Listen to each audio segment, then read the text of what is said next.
Sekam mentah ini, jikalau nanti sudah sering terkena lembab, dia akan update menjadi seperti ini, Lur.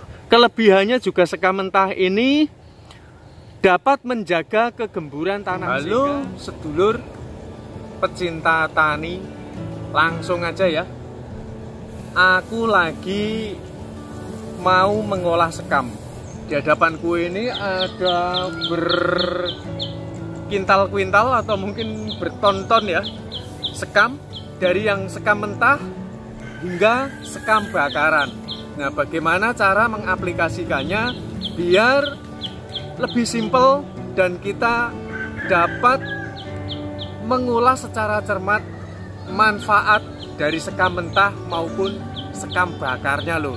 Yuk langsung aja. Perlu difahami, sekam bakar yang sudah sampai menjadi remuk seperti powder seperti ini ya, ini tuh ada kelebihan dan ada kekurangannya. Kelebihannya adalah jika sudah menjadi abu yang berbentuk powder seperti ini, dia akan mampu menjaga kelembapan tanah. Selain dari itu, dia dapat update menjadi pupuk organik yang dapat menyuburkan tanaman. Akan tetapi kelemahannya adalah dia yang mudah sekali untuk memadat, sehingga rongga-rongga udara itu masih kurang memadai untuk merambatnya akar jikalau nanti ia sudah bercampur dengan tanah. Sedangkan sekam mentah ini sangat bagus sekali untuk dirambati akar. Kelebihannya juga sekam mentah ini dapat menjaga kegemburan tanah, sehingga ketika sudah bercampur dengan tanah nanti tidak mudah untuk memadat. Akan tetapi sayangnya sekam seperti ini dia tidak mampu menjaga kelembapan dengan sangat optimal, sehingga kita memerlukan bagaimana langkah menggunakan sekam mentah maupun sekam bakar ini agar dapat bekerja secara maksimal. Namun juga perlu diketahui terlebih dahulu bahwa menggunakan sekam mentah itu dapat mengakibatkan penjamuran yang sehingga nanti dapat merusak areal akar maupun pangkal batang bawah pohon, Lur. Nah, sedangkan yang bakaran ini jamur tidak akan mampu hidup di sekam yang sudah terbakar seperti ini.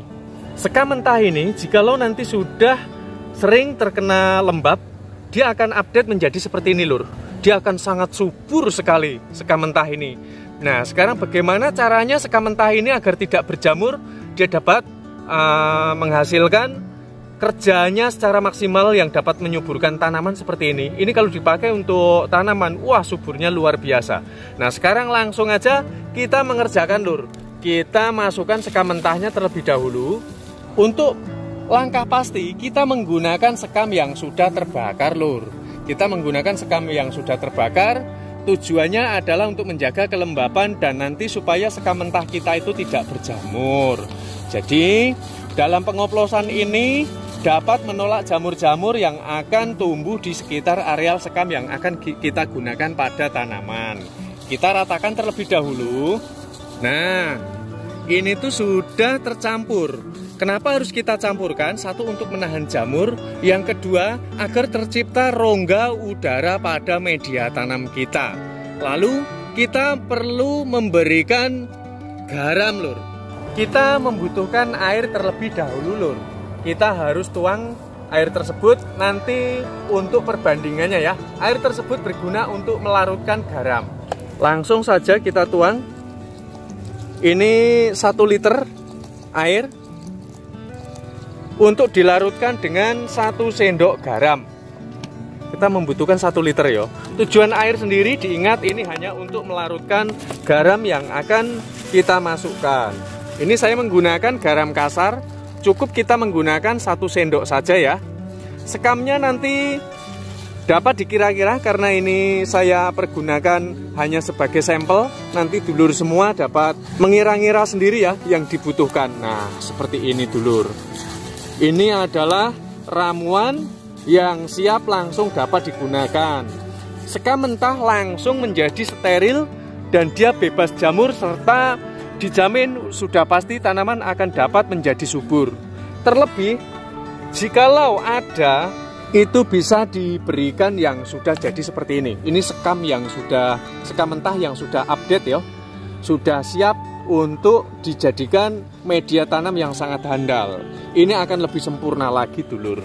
Tapi kalaupun nggak ada, karena mengingat juga sekam kalau di wilayah perkotaan itu kan harus beli, jadi nggak perlu menggunakan ini juga nggak masalah. Dia sudah dapat bekerja secara maksimal, hanya ini untuk penyempurnaan saja. Oke, setelah seperti ini sudah dapat digunakan, kita tinggal tutup terlebih dahulu supaya garamnya itu lebih dapat merata. Kita tinggal tutup kurang lebih sekitar 2 jam lamanya, langsung dapat kita aplikasikan pada tanaman. Apakah diwajibkan harus menggunakan garam? Jawabnya tidak, karena dengan sekam bakar dan sekam mentah itu sudah dapat menghambat tumbuhnya jamur ataupun membunuh sel-sel jamur yang berada pada sekam mentah. Adanya garam adalah sebagai penetralisir maupun memiliki keistimewaan sendiri untuk tanaman, sehingga tanaman dapat lebih subur dengan adanya pemberian garam. Buat sobat-sobat yang penasaran kelebihan garam, dapat langsung dicek di situs resminya penelitian garam untuk tanaman yo. Sebagaimana yang kita tahu, sekam mentah yang sudah tercampur dengan bakaran, ini kemarin itu saya bakar di sini ya. Jadi sekamnya itu mentah bercampur dengan bakaran. Sobat dapat lihat tanaman dapat tumbuh dengan sangat subur dan lebat sekali, serta di media di pangkal bawah tidak ditumbuhi adanya jamur-jamur. Nah, sebaiknya buat sobat yang ingin mensterilkan sekam, sebaiknya yang sebagian dibakar terlebih dahulu.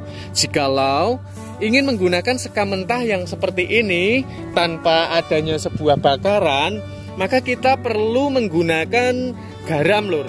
Kita perlu menggunakan garam supaya sekam ini nanti tidak dihinggapi oleh jamur. Sobat cinta tanaman sudah banyak tahu bahwa sekam bakar banyak dijual ya di pasaran, akan tetapi rata-rata yang dijual itu kalau saya perhatikan dia sudah berbentuk powder yang terlalu lembut. Apa tidak bagus? Bagus juga, tapi akan lebih sempurna jikalau sekam bakar yang sudah lembut itu dicampur dengan sekam mentah langsung lur. Gitu yang sudah ada dijual di pasaran itu. Karena kalau hanya sekam bakar saja dia tidak akan bekerja secara maksimal. Yaitu sebagai langkah sempurnanya, ini sekam yang sudah jadi ya, yang sudah update itu bentuknya seperti ini. Kayak kardus yang terkena air lur. Ini tuh sangat subur sekali dan ini lebih dingin, adem ya. Tuh, saya pegang ini lebih adem. Kelebihan dari sekam mentah ya, kalau sudah update dia jadi. Beda kalau yang ini dia kita pegang itu kalau yang baru agak panas. Jadi kalau mau menggunakan yang bakaran, lebih baik gunakan sekam bakaran yang sudah cukup lama. Jadi bukan sekam yang baru, nanti dia akan panas, dapat mengakibatkan layu pada tanaman. Terima kasih sedulur tani semua. Semoga dari apa yang saya paparkan ini akan bermanfaat dan akan lebih mudah untuk dilakukan. Harapan saya semoga ya buat sedulur pecinta tani semua, saya berharap agar dapat menciptakan lahan tanam yang bagus sehingga mendapat hasil yang memadai sesuai dengan yang diinginkan. Matur suwun, bolo konco tani kabeh.